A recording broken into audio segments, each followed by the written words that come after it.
to World Crisis Radio. Keep up at Tarpley.net. Get yourself a copy of Surviving the Cataclysm, Your Guide Through the Worst Financial Crisis in World History. You can't really understand this crisis without having mastered that book. That's also got programmatic elements in it.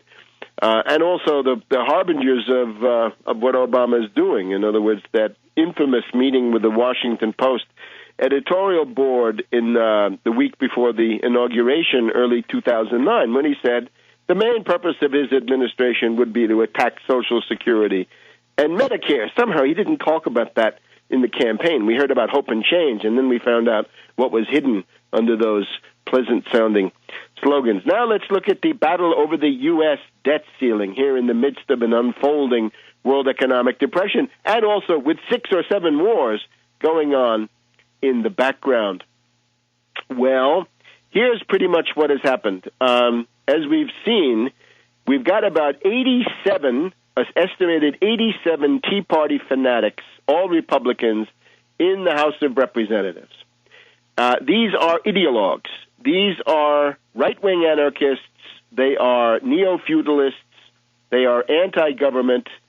They are profoundly utopian thinkers because, like all anarchists, they imagine a world that has not existed since humanity made the transition from the old Stone Age to the new Stone Age. Since we went from the Paleolithic to the Neolithic, there's always been a government of some kind. That is what these people are targeting. They want the United States to default and go bankrupt. Part of this is that they think that you could have a market without a state. You could have a market without a government. They are lunatics. You can't. That is essentially, you might say, there was a time at the end of the Roman Empire, during the barbarian invasions, when the state more or less disintegrated, although at that time there was still a church which could function as a kind of replacement government, an ersatz government. But their idea is that you can have a market without a state. It's wrong. It's historically wrong. It cannot be done, and it won't be done in a complex society like the one we have in the world today. So they want the U.S. to go bankrupt. The reason, again, for this is because of their hatred, because of their envy, because of their greed, their irrationality, the fact that they're bewildered, they're resentful, they feel that they don't like the ethnic composition of the United States, or that their home neighborhood is no longer what it was, or some other irrational fetish that they have. They want the New Deal entitlement reforms to be destroyed. They want to destroy Medicare, Medicaid, Social Security, unemployment benefits, Head Start, WIC, the high-protein meals for expectant mothers and infants and so forth. They want to destroy all that, and they figure that they can never do that in a normal political process. This also illustrates they hate the Constitution. They always say they love it, but when it comes to practice, they hate it. They wrap themselves in the Constitution, except at any point when it becomes a concrete policy choice.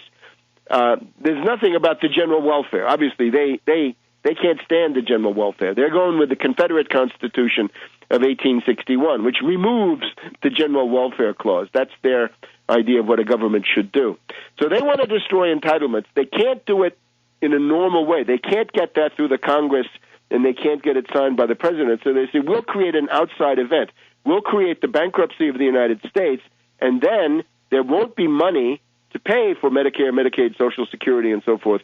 And that way these can be cut, and we can destroy them because the U.S. government won't be able to borrow, or the costs will be so prohibitive that it won't happen. So their goal is basically destroy the New Deal, destroy the heritage of Franklin D. Roosevelt and LBJ and JFK. And they're willing to do this in the middle of 6 wars. And they have fantastic ideas that you can pay the bondholders first and then not pay other things, not pay Social Security. These rating agencies, sinister and criminal as they are, have said, hey, get serious. If you default on Social Security, we'll junkify your bonds, because once you've defaulted on anything, you've defaulted on everything. You know, that what the credit card company tells you, right? If you default on credit card A, credit card B will also consider you a deadbeat, even if you've been paying credit card B. So that's the point of view of these Tea Party fanatics. And the really tragic flaw of these Tea Party characters, they believe their own ideology. At least a lot of them do. They believe their own propaganda. They believe their own slogans. They believe that you could cut spending by 30, 40%. And again, the results of that are measured in megadeaths in reality. Now, these characters are this undigestible mass. They have lost touch with reality. I mean, they really are ready for the insane asylum. Now, along comes Wall Street, and Wall Street can see, right? Jamie Dimon can see, and Pandit the Bandit can see, that if there is a default, the entire Wall Street racket is destroyed. Derivative speculation won't work, commodity speculation, that the thing that holds up the entire financial structure of the world is the U.S. federal budget and the U.S. Federal Reserve. Like it or not, right? Whatever judgment you want to give about the individual components, that's just the fact, right? $3.3 trillion from the Fed to banks all over the world in 2008, 2009 to keep them going, which I would condemn, but that's the way the system is kept together.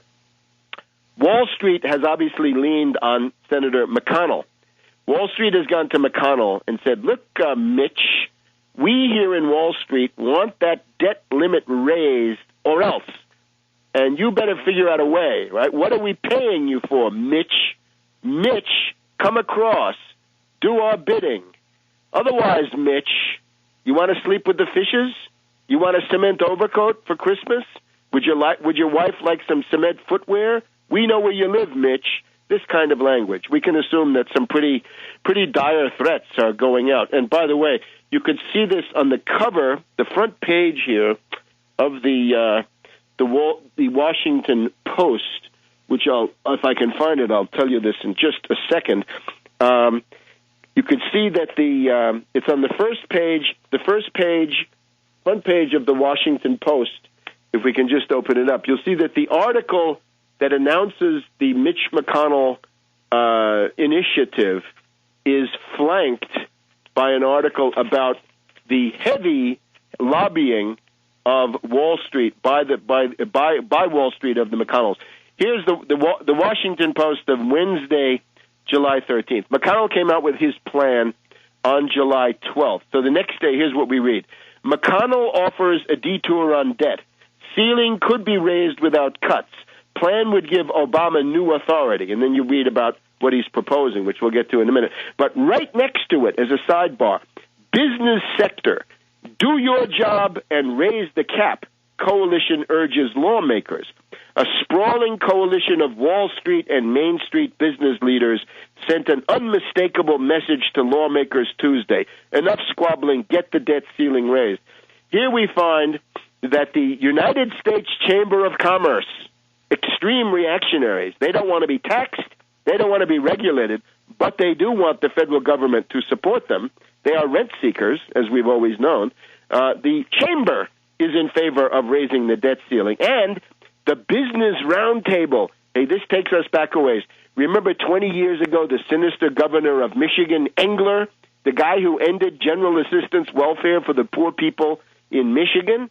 He's now head of the Business Roundtable. What does he say? He says, raise the debt ceiling or else.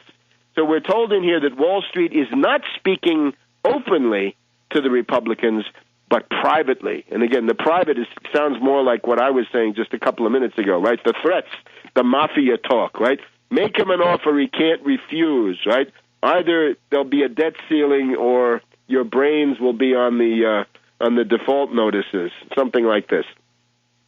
So that's McConnell. Now, immediately notice, the Wall Street Journal falls in line. Editorial, Wednesday, July 13th. Debt limit Harry Carey. The Harry Carey is that McConnell is coming with a clever strategy to force Obama to commit Harry Carey. Well, that's pushing it, but they're trying to sell it to these reactionary Republicans. The Mitch McConnell is not selling out Republicans, says the Wall Street Journal. The Wall Street Journal tells you Wall Street wants the debt ceiling raised. They don't believe their own propaganda. They know it's baloney. They know it would be the end of the world. Back in a minute.